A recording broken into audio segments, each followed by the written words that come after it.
Magandang araw. Today is Sunday, September 7. Around 1 p.m. So, mamumulot tayo ngayon ng itlog. Magiging marami itong mapupulot natin ngayon kasi hindi kami namulot kaninang umaga. Once lang kami nakapulot kanina bago kami nagpunta rin sa tindahan. So, mamumulot tayo dito sa mga nest boxes tsaka dun sa loob. Sinisingit talaga namin sa time namin ngayon yung pamumulot ng itlog kasi yung pulot videos kasi maraming ayan, ang dami kasi maraming nagre-request talaga ng mga pulot videos.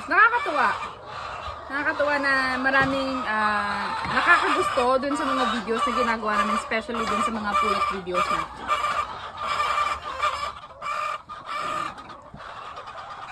Usually, nito kahapon,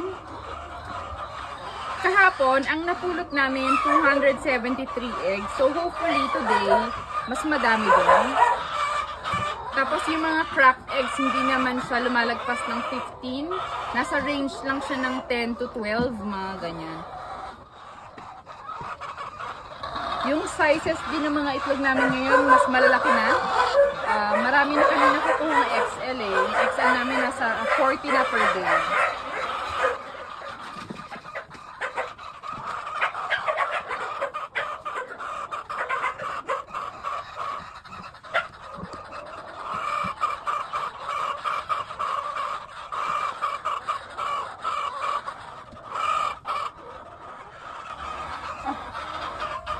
Nakrap na. Natukanan ng bonggang-bongga.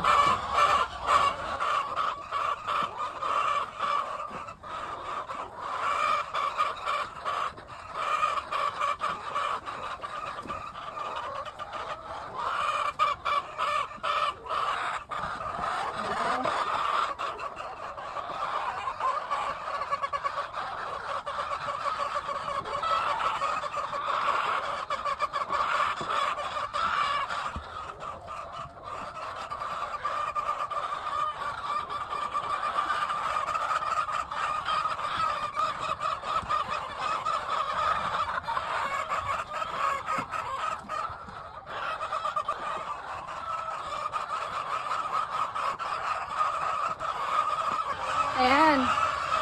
So, nakakuha tayo ngayon ng total of 109. Dito pa lang sa nest boxes. Iba pa yung madadagdag dito dun sa mapupulot natin sa loob ng poultry house. So, sa ngayon, ito lang muna. Salamat!